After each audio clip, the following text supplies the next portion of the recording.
el pastor, no es el predicador, no son los músicos, es y siempre debe de ser Cristo. Tú eres parte de ese plan, hermano. Si eres reconciliado con Dios y unido con Jesús, tu nueva vida comienza con la salvación. Salvación que Pablo describió en la primera parte de este capítulo que nos predicaba el hermano Carlos la semana pasada. Continuamos con nuestra serie expositiva en el libro de Efesios, Nueva Vida. Amén. Cuando se restaura nuestra relación con Dios, hermanos, Él puede sanar nuestra relación también con los demás.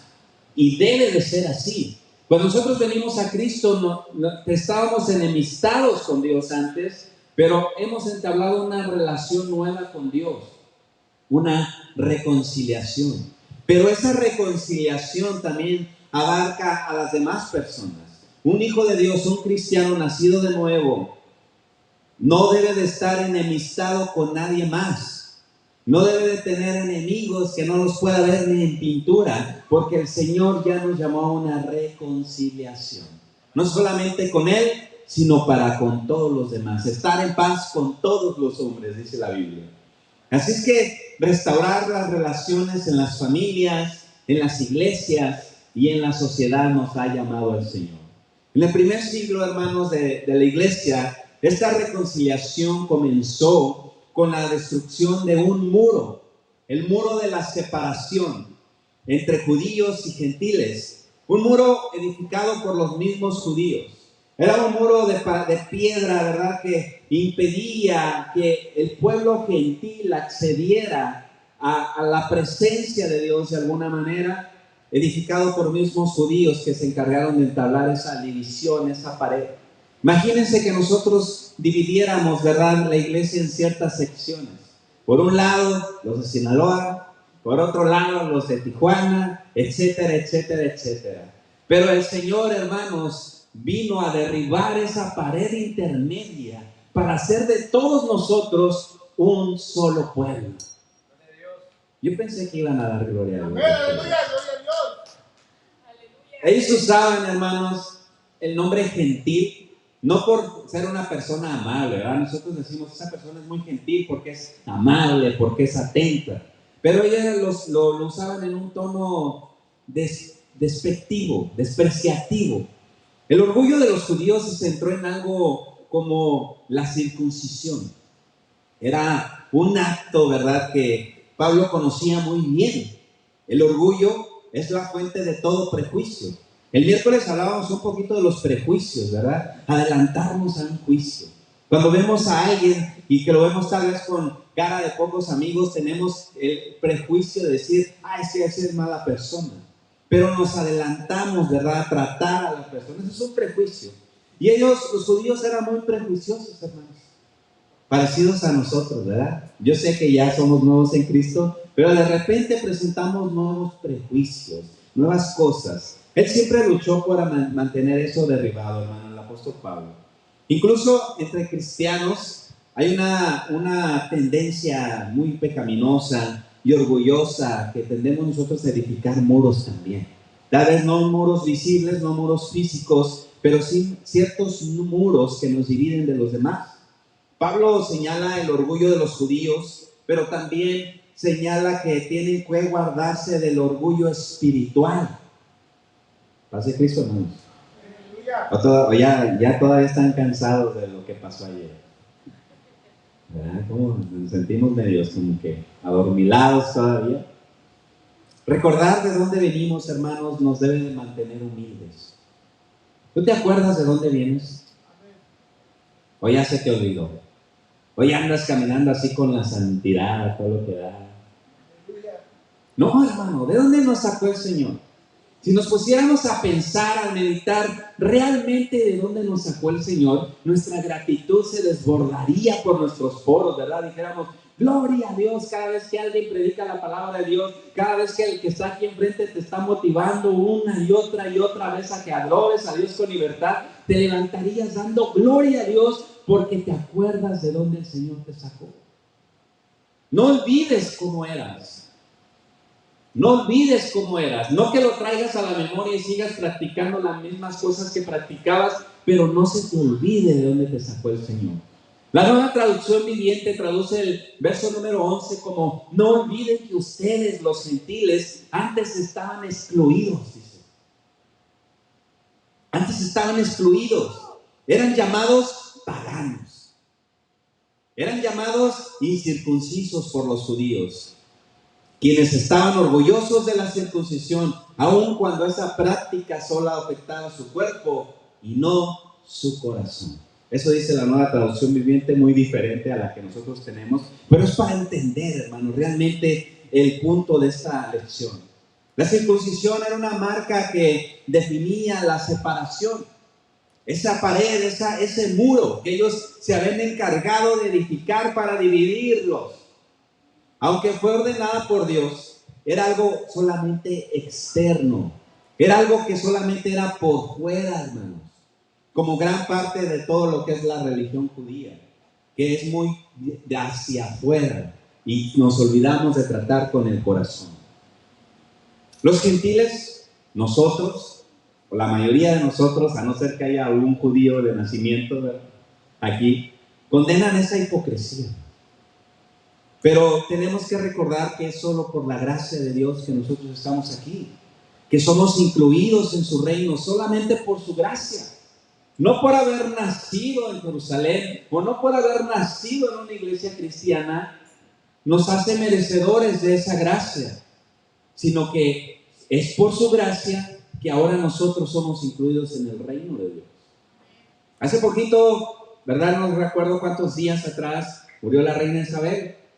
Y hemos estado expuestos un poquito a cómo es el protocolo de los reyes, ¿verdad?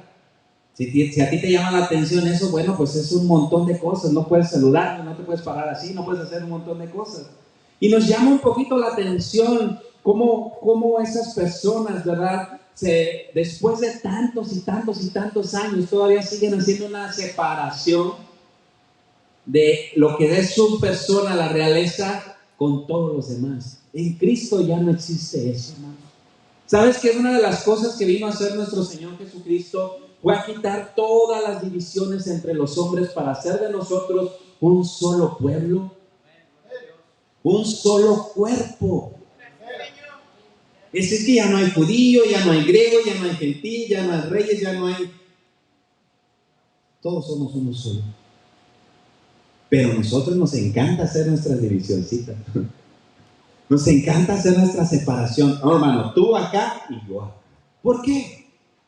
Si es lo que la palabra de Dios nos marca constantemente, una y otra vez, de que de dos pueblos hizo uno solo. Cuando nosotros hablamos del pueblo de Dios, estamos hablando del pueblo de Dios que ha creído en Jesucristo como su único y suficiente Salvador. Judíos, gentiles, griegos, mexicanos, hondureños, guatemaltecos, todos somos uno solo en Cristo. Todos somos indignos, hermanos, y debemos humillarnos ante ese gran amor de nuestro Dios. Dice la palabra de Dios ahí en el verso 12 que estábamos completamente perdidos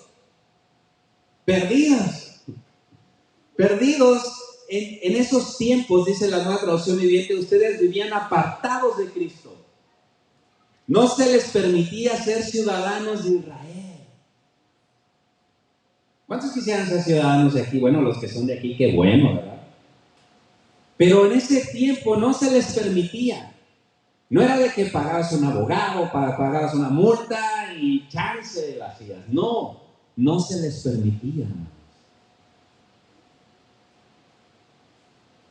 Y no conocían las promesas del pacto, dice el texto, que Dios había hecho con ellos. Ustedes vivían en este mundo sin Dios y sin esperanza. ¿De quiénes está hablando ahí, hermanos? De ti y de mí. Esos éramos. No teníamos entrada, no teníamos ninguna chance. Esos paganos o gentiles no tenían conocimiento de Dios, igual que nosotros. ¿Me está diciendo pagano? Bueno, ya no, hermano, ya crees en Cristo, pero antes sí éramos paganos. ¿Sí? Y no porque te gusta pagar la comida, ¿verdad? ¿Vivían separados de Cristo? ¿O vivíamos separados de Cristo? ¿No se les permitía ser ciudadanos de Israel? ¿No conocían las promesas de Dios? ¿No eran parte de los pactos que Dios hizo con Israel? ¿Vivían en el mundo sin Dios? ¿Vivían sin esperanza? Es decir, estaban completamente perdidos nuevamente. Perdidos todos nosotros sin Dios. No tienes que ser un gentil hermano o un pagano del primer siglo para sentirte excluido a veces. ¿Tú te has sentido excluido en alguna ocasión? Como que no encajas en algún lugar, como que no eres bienvenido, como que no eres bien recibido. Imagínate la gente de este tiempo al vivir en una nación que tal vez no era la de ella, pero que toda su vida habían estado ahí trabajando, tal vez sirviendo a otros, y que siempre se les hizo esa exclusión, que nunca se les incluyó como parte del pueblo.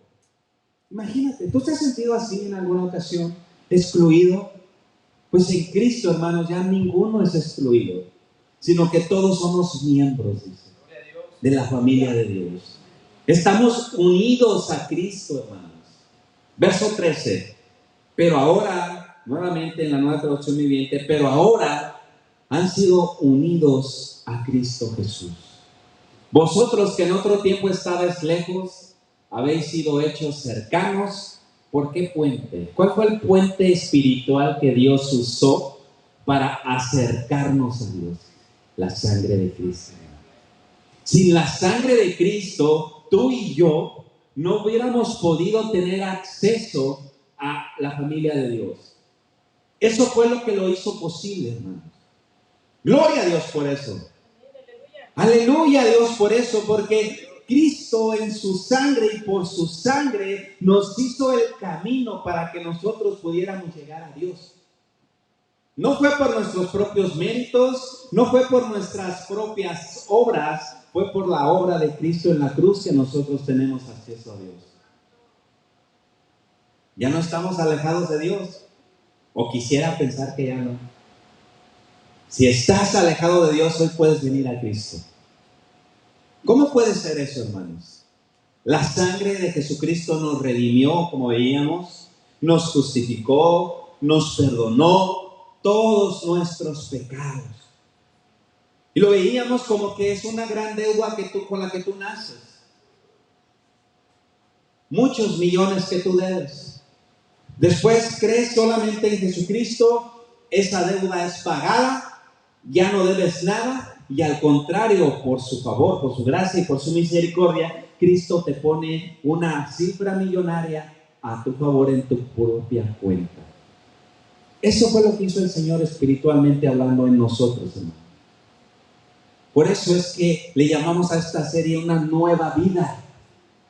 Ya no vivimos la vida de antes, ya no tenemos la vida de antes, porque Cristo nos dio nueva vida cuando nosotros estábamos muertos. No solamente totalmente perdidos, sino muertos, dice la palabra. Nuestra unión con Cristo no es una unión intelectual que solamente se lee en los libros, ni una unión como una filosofía, ni tampoco una unión política, una unión militar. Es una unión espiritual la que nosotros tenemos con Cristo. Cristo vino a traer paz a nuestra guerra que teníamos con Dios y con nosotros mismos.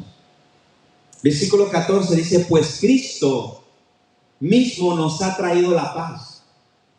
Él es nuestra paz, de que de ambos pueblos hizo uno, ¿ya ve? Derribando la pared intermedia de separación. Antes había un muro hostil, peligroso, divisor, que nos separaba de Dios y su pueblo, pero ya no hay judío, ya no hay griego, ya no hay ningún grupo étnico. En Cristo somos un solo cuerpo, hermanos. Versículo 15. ¿Qué lugar tiene la ley ahora, hermanos? Esa ley que nos impedía entrar delante de su presencia. Dice que aboliendo en su carne. ¿En cuál carne? En la carne de Cristo en la cruz. Las enemistades. la ley de los mandamientos expresados en ordenanzas, para crear en sí mismo de los dos un solo pueblo, un solo y nuevo hombre, haciendo la paz. Dice la Nueva Traducción Viviente, lo logró al poner fin al sistema de leyes, de mandamientos y ordenanzas. Hizo la paz entre judíos y gentiles al crear de los dos grupos un nuevo pueblo en él. Aquí está la respuesta, hermanos. ¿Qué tiene la ley? ¿Qué tiene que ver la ley en la vida cristiana? Cristo puso fin al sistema de leyes, de mandamientos, de ordenanzas. Lo abolió en su carne, hermano. Él vivió la vida de perfección que todos nosotros deberíamos de vivir en nuestro favor. Tú puedes hacer algo bueno por alguien. Yo creo, ¿verdad? Todos hacemos algo bueno por alguien. Hacemos un gran favor. Pero Cristo no solamente nos hizo un gran favor, sino que Cristo vivió toda una vida de perfección. Y no conforme con eso, hermanos, pagó el precio de la gran deuda que teníamos para con Dios. Es por eso que el centro de nuestra adoración, el centro de nuestra vida es Cristo. Porque nadie más lo hizo, hermanos, solamente Cristo. Por eso somos cristianos. Si lo hubiera hecho Juan, pues fuéramos juanianos, ¿verdad? Pero no, lo hizo Cristo. Lo que nadie más pudo hacer, Cristo en su muerte lo hizo a nuestro favor. Esa es nuestra nueva naturaleza, hermanos. Ya no hay griego, ya no hay judío, ya no hay circunciso, ya no hay incircunciso, ya no hay un hombre culto ni inculto, esclavo, libre, sino que Cristo es todo y está en todos, como dice la Biblia en Colosenses 3:11. También Gálatas 3:28 dice, ya no hay judío, ni griego, esclavo ni libre, hombre ni mujer, sino que todos ustedes son uno solo en Cristo Jesús. Hermanos, esto no quiere decir también que esas distinciones ya no existen. Por ejemplo, otros pasajes hablan muy claramente de las funciones distintas del hombre y de la mujer, ¿verdad? Pero en Cristo todos somos iguales, hermanos. Solamente que nuestras funciones son un poquito diferentes, pero somos uno en Cristo, miembros los unos de los otros. Lo hemos hablado una y otra vez. El cuerpo de Cristo o nuestro cuerpo físico tiene diferentes funciones. El pie no puede hacer la labor de la mano, ni la boca la de la nariz, etcétera. Todos somos parte importante del mismo cuerpo. Todos tenemos una función diferente. Tal vez alguien tiene un poquito más de responsabilidad, pero en Cristo todos somos parte del mismo cuerpo. Un pastor preguntaba y decía, hablándole a su iglesia, si toda la iglesia que nosotros conocemos o los que nos congregamos constantemente fueran como tú eres, ¿cómo sería tu iglesia? ¿Será una iglesia fervorosa, apasionada por Dios, que sirve al Señor con todo su corazón, activa? ¿O sería como hay veces que somos? ¿Cómo somos, verdad? Somos quién sabe cómo, ¿verdad? ¿Cómo sería tu iglesia si todos fuéramos como tú? ¿Cómo seríamos? Hagamos esa pregunta. ¿Cómo sería la iglesia si la iglesia fuera como yo? Bueno, tal vez no hubiera cantos, pura predicación. Larga, el evangelio eterno. ¿Cómo sería la iglesia si fuera como tú? La hostilidad fue destruida en Cristo, hermanos. Y cada uno somos importantes en el reino de Dios. Versículo 16. Y mediante la cruz, reconciliar con Dios a ambos en un solo cuerpo, matando en ella las enemistades. Aquí hay algo muy fuerte, hermano. Aquí hay algo que te lo puedo decir gritándotelo, pero no te lo puedo decir más claro. Dice esta versión, Cristo reconcilió a ambos grupos con Dios en un solo cuerpo por medio de su muerte en la cruz. Y la hostilidad que había entre nosotros quedó destruida. O sea, la separación, el pleito, la enemistad que había entre los dos pueblos en Cristo fue desbaratada, fue destruida. En ese entonces era entre judío y gentil el pleito, el odio, el rencor. Ayer hablaba con un hermano que es salvadoreño y me decía, yo antes no soportaba a los mexicanos. Y él le decía, yo también, pero pues yo también soy mexicano. Estábamos totalmente, hermanos, enemistados. No solamente con Dios, sino con la gente que no es parte del pueblo de Dios, incluso con el pueblo de Dios. Pero en Cristo no debe de ser así, porque Jesús derrotó, destruyó, borró toda enemistad, hermano.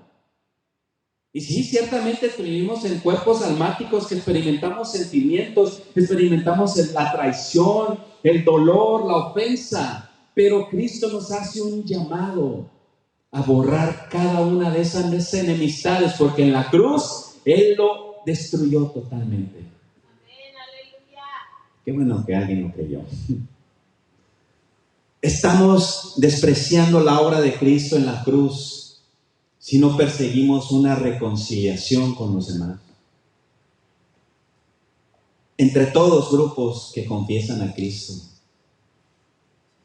Si realmente confesamos a Cristo, hermanos, deberemos de confesar realmente que ya no debe de haber barrera. Sí, tal vez no nos pongamos de acuerdo en todos los puntos de nuestras doctrinas, pero si nos ponemos de acuerdo en lo fundamental, en lo principal, como que Jesucristo es Dios y que vino al mundo para perdonar nuestros pecados y borrar toda esa enemistad para con Dios, creo yo que podemos trabajar con ciertos grupos. Hoy ya me estoy haciendo ecuménico, hermano. Tenemos que hacer todo lo posible, hermanos, para ser un solo cuerpo. Realmente un solo cuerpo. ¿O tú odias a tu propio cuerpo? No se lo pregunto a las hermanas. ¿Verdad? Pero no puedes odiar tu propio cuerpo. Pregúntenos a nosotros los varones. Nosotros nos vemos bien, aunque tengamos panza. ¿Verdad? Dicen, no, estoy bien, todavía puedo aumentar un poquito más el libro. Nos amamos demasiado nosotros mismos, hermanos. No puedes aborrecerte a ti mismo, no puedes cortarte tu mano, no puedes cortarte tu pie. Yo tengo mis manos disparejas. Esta no creció tanto como esta. Como esta es la que martillea todos los días, pues esta está un poquito más gruesa que esta. Y aún así no discrimino a la izquierda, porque es parte de mi mismo cuerpo.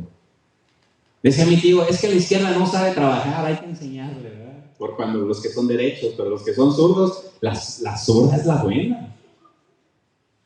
¿Qué estoy diciendo con todo eso, hermanos? Que cada miembro es importante, cada miembro es fundamental en la familia de Dios. Y eso nos debe de hacer un llamado a proclamar, hermanos, unas buenas nuevas de paz. Ya no hay guerra entre nosotros y Dios. Nuestra guerra realmente es contra principados, potestades, gobernadores de las tinieblas. Ya no es contra tu hermano. Ya no es contra la persona que no piensa idénticamente a ti. No, hermano, aquí no, nadie, yo quisiera, ¿verdad? Que así fuera realmente, que no todos pensáramos igual.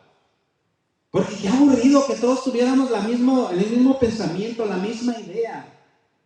Conozco un hermano a lo cual le he dicho, ¿sabes qué, hermano? Yo te quiero mucho, pero no pienso igual que tú. Y él me dice, qué bueno. Qué bueno, porque así los dos podemos congeniar, tal vez hay veces que voy a tener que doblegar mi orgullo y decirle, está bien, hermano, adelante, hagámoslo. O tal vez él también va a tener que poner de su parte. Qué bueno que el pueblo de Dios sea así. Que no tengamos una sola mentalidad cuadrada de que así se hacen las cosas. ¿Por qué, hermano? Porque así me lo enseñaron. Yo vengo de una iglesia en México donde cuando llegó un pastor un poquito liberal para los de ese tiempo, y le decían, hermano, yo tengo 25 años en la iglesia apostólica y nunca había visto algo así. Y él le preguntó, hermano, ¿cuántas veces has salido de la iglesia apostólica? ¡Ninguna! Por eso nunca he visto algo así. Qué bueno que no hay tantos apostólicos todavía. Hermano, separémonos de la división, dividámonos, no. Todo lo contrario, cancelo esto. Dejemos las separaciones, hermanos. Dejemos las divisiones. Si alguien es bueno en algo, bueno, póngase en servicio para la obra del mismo cuerpo. Ayer, yo no sabía que habían servido ensalada. Y hasta el último me di cuenta y me dijeron, ¿quiere ensalada? No, hermano, ya comí pollo, ya comí todo lo que tenía que comido, ya comí postre, ya ensalada, ya para qué. Y nosotros pudiéramos decir, bueno, la ensalada, ¿para qué sirve? No, si yo lo que tengo es hambre. Pero sabes que aunque no esté tan apetecible, la ensalada le hace muy bien a tu cuerpo, hermano. Pues lo mismo que estoy hablando el día de hoy. Aunque no sea muy apetecible, le hace muy bien al cuerpo de Cristo. Porque nos quita, ¿verdad?, esos prejuicios que tenemos en nuestra mente. Esas ideas ya preconcebidas que si nos preguntamos realmente, ¿de dónde saqué yo este pensamiento? Ni sabemos de dónde, pero así nos lo enseñaron. Este era el mensaje de Cristo a los apóstoles. Nuestro mundo necesita este mensaje. Un mensaje de paz y no de guerra, hermanos. ¿Traes esas buenas nuevas tú? A quienes están lejos de ti, en otras culturas, a los que están cerca de ti, les transmites esa paz que el Evangelio trae. A compañeros de trabajo, o ya saliste mal con todos y ninguno te habla. Porque por ahí había un restaurante, un supermercado, ya lo cerraron. Y llegaba una hermana a comprar carne ahí. Y esa hermana, ¿no? Como que pues los hacía batallar a los carniceros, ¿no? Y les decía,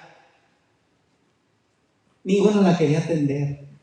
¿Llevaba paz la hermana o llevaba la guerra? ¿Tú eres así, hermano? O la gente que te conoce y que no conoce a Cristo dice, ahí viene el hermano, siempre trae una buena sonrisa. Ayer escuché cosas de mi esposa que yo sabía, pero como que dije, sí es cierto. No, ya le iba a decir, no, nada de las cosas que te dije. No, es que te vieron ayer, se acuerdan. Dice, no, sí es verdad. Siempre traes una buena cara, una buena sonrisa, siempre estás dispuesta. ¿Por qué no somos así mejor? Yo no digo que no seamos así, pero ¿por qué no somos realmente mensajeros de la paz de Dios? Que donde hay discusión, hermanos, donde hay guerra, donde hay disensión, donde hay cosas que no le agradan a Dios, seas tú conocido por el que pone la paz. Cuando yo estoy en una reunión familiar y miro, ¿verdad?, como que de repente sale ahí en la diferencia de caracteres, como dice Cantinflas. Yo siempre canto un canto que ustedes se saben. Viva la fe, viva la esperanza, viva el amor. Y la gente se me queda viendo como que, ¿te sientes bien? Y ya desvío la guerra que estaba habiendo ahí, o la pequeña guerrita, de la mente de las personas. El versículo 18 nos dice que ahora todos tenemos acceso al Padre por medio del mismo Espíritu Santo, gracias a lo que Cristo hizo por nosotros, hermanos. Antes era muy difícil para nosotros, pero ahora todos tenemos ese acceso. Ahora todos tenemos la entrada. La pregunta aquí es, ¿entrarás? Porque no te podemos forzar. Bueno, en alguna ocasión la palabra de Dios nos dice, fórzalos a entrar. Es que, hermano Carlos, hermano Ricardo, nos vamos a agarrar de la manita y los vamos a bautizar en el nombre de Jesucristo. Fórzalos a entrar, dice la palabra de Dios. ¿Sí o no? Miembros de la familia de Dios. Versículo 19. Así que ahora ustedes, así que ya no son extranjeros, ni advenedizos, sino conciudadanos de los santos y miembros de la familia de Dios. Esta versión dice, así que ahora ustedes, los gentiles, ya no son unos desconocidos, ya no son extranjeros, son ciudadanos junto con todo el pueblo santo de Dios, son miembros de la familia de Dios. Tú te sientes orgulloso, ese orgullo sano, ese orgullo santo de ser miembro de la familia de Dios. O dices, "Ay". Si te preguntan, ¿a qué iglesia vas? Pues a una. ¿Y dónde está? Por ahí. ¿Te sientes con ese orgullo santo, con ese orgullo sano de decir, voy a tal iglesia y somos miembros de la familia de Dios? Les comentaba que la persona que me corta el pelo me decía, me llevó a eso, ¿verdad? Las preguntas de que, hasta que le dije, sí, soy cristiano. Tú dices con libertad que eres cristiano.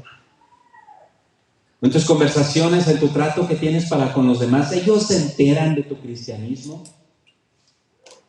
Hoy vine muy confrontado.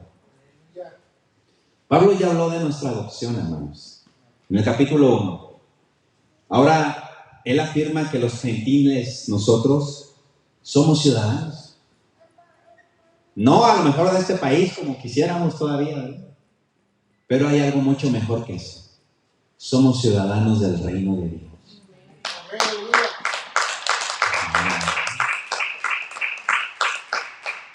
Y ese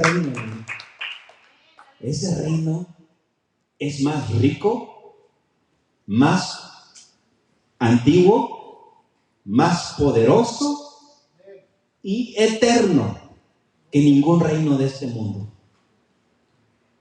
Sí, pues a ti tú te apantallas con el príncipe, con la reina que fue y que vino y con el palacio real. Pero la vida de la reina terminó ahí. Con su corona, con que vale no sé cuántos millones, con piedras preciosas que se han sido recolectadas por los siglos. No sé cuántos siglos, ¿verdad? Le han puesto una piedrita cada año, yo creo, no sé. Y eso nos deslumbra y nos decimos, wow, ¿verdad? Y más si te gustan las historias de princesas y príncipes. Pero ser ciudadanos del reino de Dios es mucho más que eso, ¿no? Porque es un reino que trasciende este mundo. Y es un reino donde todos somos hijos del Rey. ¿O no has creído en Cristo todavía? Porque si no has creído en Cristo todavía, pues todavía no podemos considerarte. Pero hay una oportunidad todavía. Que seas miembro de la familia de Dios. Y eso te constituye hijo del Rey del universo. Aleluya, gloria a Dios. Gloria a Dios. ¿Están aplaudiendo por aplaudir o realmente lo estamos sintiendo en nuestro corazón, hermano? También, hermanos, antes de ser de la familia terrenal, algo precioso, algo hermoso para todos nosotros, eres miembro de la familia de Dios. Ayer lloraba mi hermana porque mi madre y mis hermanas no estuvieron el día de ayer aquí con nosotros. Y duele. Yo me hago el fuerte, pero duele. Pero ¿sabes qué, hermanos? En Cristo tenemos una familia más grande, incluso muchas veces más hermosa, la familia de Dios. Aleluya. ¿Amas a tu familia? Quiero creer que sí, ¿verdad? Amén. Ahora soporto a mi primo Carlos. Si nos amamos como familia, hermanos, yo creo que deberíamos amarnos más todavía cuando somos parte de la familia de Dios. Yo no sabía que tenía hermanos de diferentes partes del mundo. Y aquí vine a enterarme de que de un lado y de otro, por la sangre de Cristo, somos todos uno solo. Somos la casa de Dios también. Versículo 20. Juntos constituimos su casa, dice esta versión. Edificados sobre el fundamento de los apóstoles y profetas, siendo la principal piedra del ángulo Jesucristo mismo. Y dice esta versión, juntos constituimos su casa, la cual está edificada sobre el fundamento de los apóstoles y de sus profetas, y la piedra principal es Cristo, Jesús mismo. Pablo dijo, hermanos, en el capítulo 1, versículo 23, que somos el cuerpo de Jesús. Ahora él introduce otra metáfora, una casa. No solamente un cuerpo, sino una casa. Acaba de decir que nos congregamos en varias casas. pero tal vez, mejor dicho, varios cuartos en una sola casa. Porque todos los creyentes juntos son la casa de Cristo, son la casa de Jesús.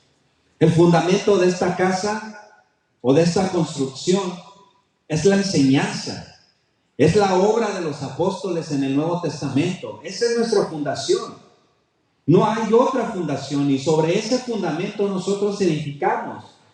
Cuando nosotros construimos una casa, siempre lo más importante o de lo más importante es la fundación. Si el terreno es irregular, te recomiendan no construir. Si la fundación está mal, la casa puede literalmente partirse por mitad. Cuando nosotros estamos buscando una casa para comprar, vimos una casa así. La estaban rematando, bien bonita la casa, grande, bien amueblada, bien formada, como con 4 cuartos, una yardota que nos hubiera servido mucho el día de ayer, pero estaba mal fundamentada. Estaba quebrada, el concreto partido, porque la fundación estaba en mal estado.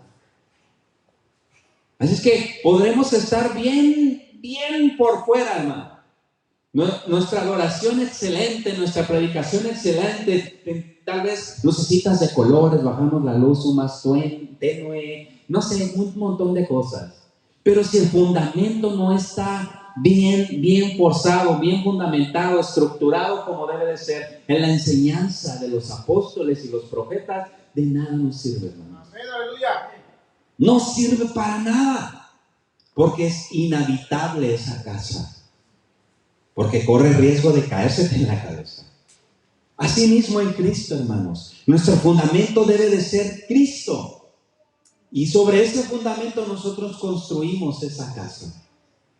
Si una iglesia no tiene a Cristo en ese lugar, en el lugar principal, o si no sigue las enseñanzas de los apóstoles en el Nuevo Testamento, no es parte de la casa de Cristo. Siempre hay que tener mucho cuidado con eso, hermanos. Que ningún hombre o ninguna doctrina sean la piedra angular, sino que Cristo y solo Cristo sea la piedra fundamental de esta construcción que nosotros llamamos iglesia. Siempre hay que tener mucho cuidado con todo eso, hermanos.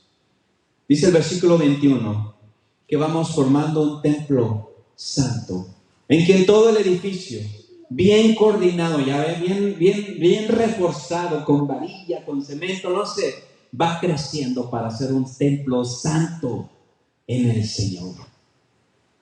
No solamente un templo bien estructurado, bien derecho, bien fundamentado, sino santo en el Señor. Todo el edificio va creciendo. Este texto nos dice mucho, hermanos. La obra no ha sido terminada. Yo trabajé en construcción en México y cuando se terminaba la obra, el dueño de la obra nos invitaba a una buena comida. Y nos alegrábamos porque por fin acabamos. Hermanos, la obra, el edificio que está haciendo Cristo en nosotros todavía no está terminada. Está en construcción. La semana pasada, el domingo, mi vecina le dio por construir en su cocina. Nada más que era el pequeño detalle que eran las 12:30 de la noche. Y mi esposa decía, ¿escuchas? Yo ya. Y después, eso molesta, ¿verdad? O tal vez a ti no te molesta, pero yo tenía que levantarme a las 5 de la mañana y iba a ser la 1 de la mañana y ella haciendo arreglos en su cocina. Y me puse a pensar, me mandó afuera y me dijo, dile que se calle. Y ahí voy yo bien valiente a pelear con una mujer que vive sola. Hermano, yo soy medio valiente, pero ahí sí me la pensé. Y no fui. Nomás me quedé ahí afuera, medio escondido en la oscuridad. Y no me animé a decirle. Y ahí mientras esperaba que se callara el martilleo, el Señor me dio no revelación, no visión, pero vino a mi mente una metáfora. Que el Señor sigue construyendo en nuestras vidas, en cada uno de nosotros. Y tal vez la obra de reconstrucción que está haciendo el Señor en nosotros hace ruido, levanta polvo y puede llegar a molestar a las personas de nuestro alrededor. Así es que cuando nosotros batallemos para tratar con alguien, con un hermano en la fe, recordemos eso mismo. El hermano está en construcción. Para no pelear, hermanos. Para no discutir. El hermano todavía no está terminado. ¿Y sabes por qué el hermano todavía no está terminado? Porque Cristo sigue edificando su iglesia. Y el Señor decidió edificar su iglesia sobre el fundamento de los apóstoles y los profetas, siendo el principal Él. ¿Se entiende todo lo que estoy diciendo hasta aquí, hermanos? Dice 1 Pedro capítulo 2, versículo 4 y 5. Cristo es la piedra viva, rechazada por los seres humanos, pero escogida y preciosa antes. Al acercarse a Él, también ustedes son como piedras vivas, con las cuales se está edificando una casa espiritual. De este modo llegan a ser un sacerdocio santo para ofrecer sacrificios espirituales que Dios acepta por medio de Jesucristo. Tú eres parte de eso. Cada uno de nosotros somos una piedra. Y no porque seamos todos. Somos una piedra viva. Una piedra que tú ves una piedra y pues por mucho que quieras que se mueva, no se mueve, ¿verdad? Pero en Cristo somos piedras vivas, que somos parte esencial del edificio que se está construyendo.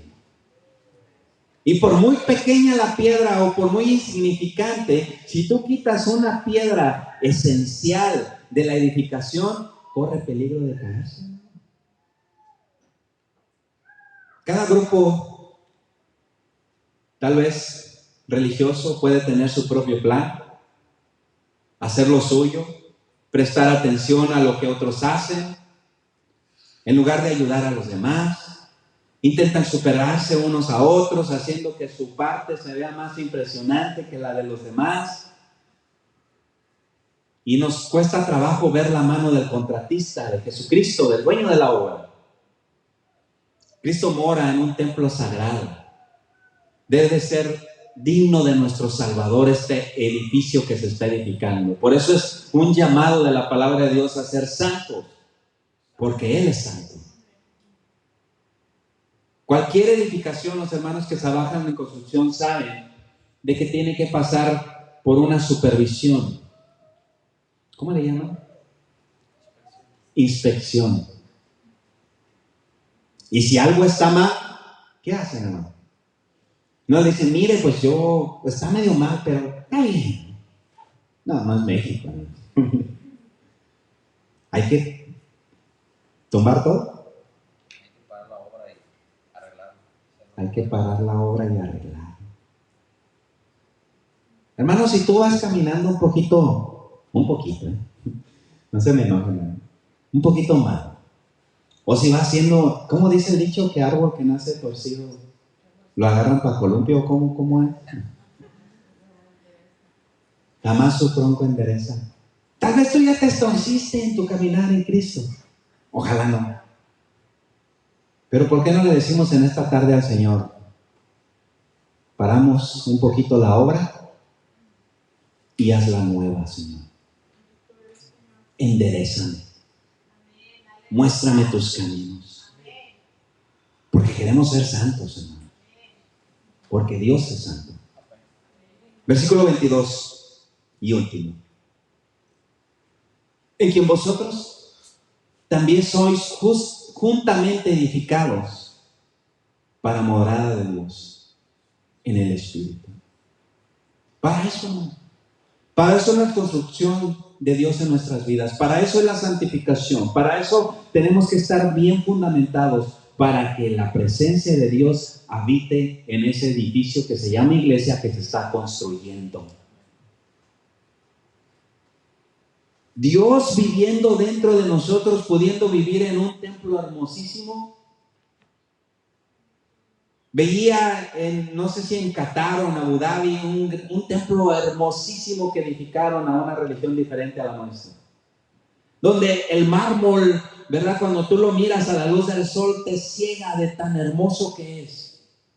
No sé cuántos millones de dólares invirtieron adentro en el atrio, afuera del atrio, está chapado en oro, tiene muchas piedras preciosas. Pero Dios, hermano, siendo el Rey de Reyes, Señor de Señores, decidió no habitar en lugares así, sino que Él preparó y está preparando un lugar muy diferente para que su presencia repose en ese lugar. Tú eres el templo de Dios, el cual Dios está perfeccionando para que su presencia esté en Él. Por eso debe de ser santo, por eso debe de estar bien edificado, por eso debe de estar hermoso, para que la presencia de Dios habite en Él, hermanos. Quiero invitarte a que te pongas de pie. La gloria que en el Antiguo Testamento se hablaba, la gloria Shekinah, dice un hermano que no está, pero él dice Shekinah, ¿verdad?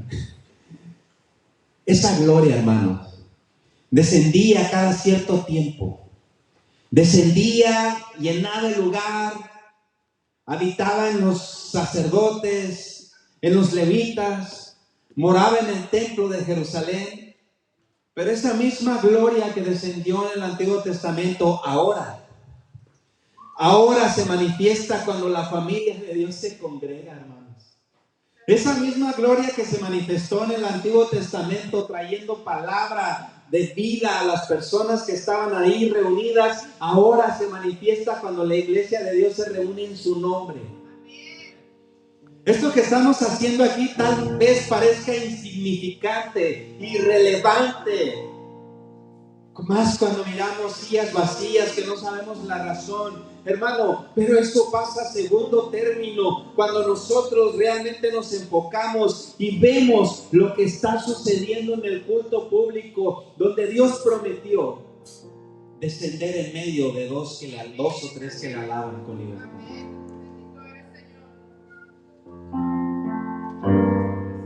Dios mora en este templo. ¿Puedes decir eso? Puedes declararlo, confirmarlo con tu vida misma, que Dios mora en ti, en este templo. Y si hasta ahorita no has experimentado la presencia de Dios en tu vida, esta es una buena oportunidad. Tal vez estés pensando, yo no soy tan digno. Tal vez estés pensando, este templo necesita una gran reparación. Pero Dios no solamente puede hacer una reparación, y Dios no quiere hacer una reparación. ¿Cómo, hermano? Estás diciendo que Dios no solamente no quiere repararme, no. Dios quiere tumbar todo y hacerlo nuevo. Completamente nuevo. Nosotros construimos según nuestros propios criterios nuestras vidas. Pero hay alguien, hermano, que sabe mucho más de lo que nosotros sabemos, el autor y consumador de la fe, el cual puede enderezar la vida más torcida por medio del sacrificio de Cristo en la cruz. Él lo puede hacer en tu vida en este día. Pero si este templo no está limpio ni listo, hay peleas, hay discusiones, hay divisiones. En el templo, el Espíritu Santo tal vez no more ahí. Tal vez eso explica, hermanos, la ausencia del poder de Dios en varias iglesias. Que no sea la nuestra, hermanos. Que nosotros anhelemos esa presencia siempre en nuestras vidas. Si este es un templo apropiado para Dios, tenemos que ser edificados juntos. No puedo yo edificarme y dejar a mi hermano que está a un lado que siga sin ser edificado. Y si tu hermano que está ahí a un lado de ti, o el que no está aquí, sientes que se va quedando atrás, voltea un poquito, dale la mano y levántalo, y dile, vente mi hermano, vente. Cuando yo trabajaba en construcción, cuando empecé, tenía 12, 13 años y no aumentaba el ritmo. Y mi abuelo, que era el capataz de la obra, no me tenía compasión. Decía, ándale, échale. Más mezcla y más tabique. Y mientras más mezcla y más tabique le echaba, más me pedía. Dije, ¿cuándo se cansa este hombre? Pero siempre había otros que tenían más experiencia y que me decían, no me decían nada. Me quitaba la pala y él empezaba a echar. Y yo lo miraba y decía, me está ayudando. Tú tienes que hacer eso mismo con alguien más. Si ves que se está quedando un poquito atrás en la construcción de ese templo, hermano, regrésate y levántalo. Porque nos edificamos los unos a los otros.